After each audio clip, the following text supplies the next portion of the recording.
Welcome back to Trade Talks. I'm your host, Jill Malandrino, global markets reporter at Nasdaq. We've been coming to you live from FIA Boca in Boca Raton, Florida, for the big futures event that we've been covering all day. Joining me is Ted Bragg. He's the head of U.S. fixed income over at Nasdaq. Thank you very much for joining me. It's nice to see you outside of New York, particularly in Florida. Nice to be in Florida. When it's snowing back up by us. But let's talk about fixed income specifically at Nasdaq.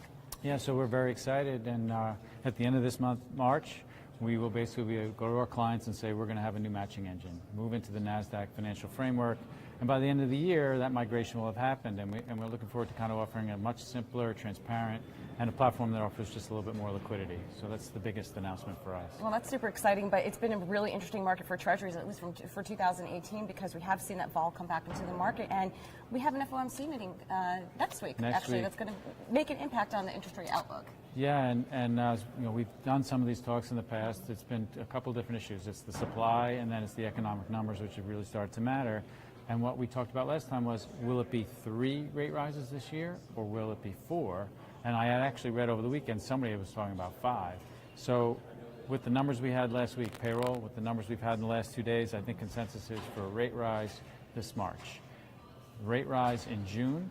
The question mark, do we get one in August? And then there's a rate rise in December. That's what's priced in. But with a weaker retail sales number again this morning, and that's the 3rd decline for retail sales, maybe we'll go back to pricing in 3. So we're getting that kind of up and down until we decide how many more rate rises. But 4 or 5 sounds pretty aggressive.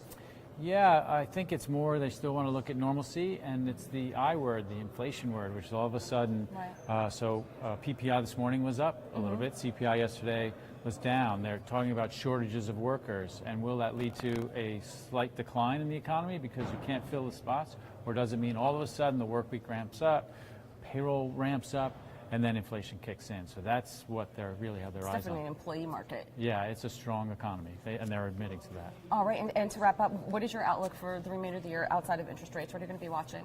Yeah, so we're watching the supply. There's an extra $1.2 trillion over the next 5 years that have to get auctioned, that have to get distributed. The story this morning was foreign demand is very weak, and that the dealer community has had their least amount of interest in participating in the auction. So where is that money going, and who's investing in it?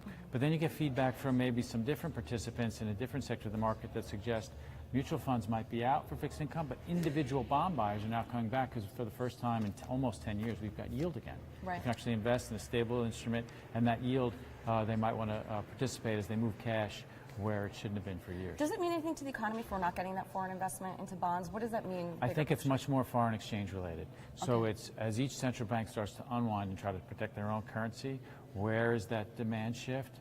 And what does it mean for their own currencies versus what does it mean to invest and pay dollars into the U.S.? I think that the impetus for a foreign investor in the U.S. right now is much more on currency than yield. All right, well, it'll be interesting our conversation in April because we will have had that rate decision and also the outlook too, so that's going to be key. All right, well, thank you very much for joining me at Boca. And traders, thank you for joining me throughout the day. I'm Jill Malandrino, global markets reporter at Nasdaq.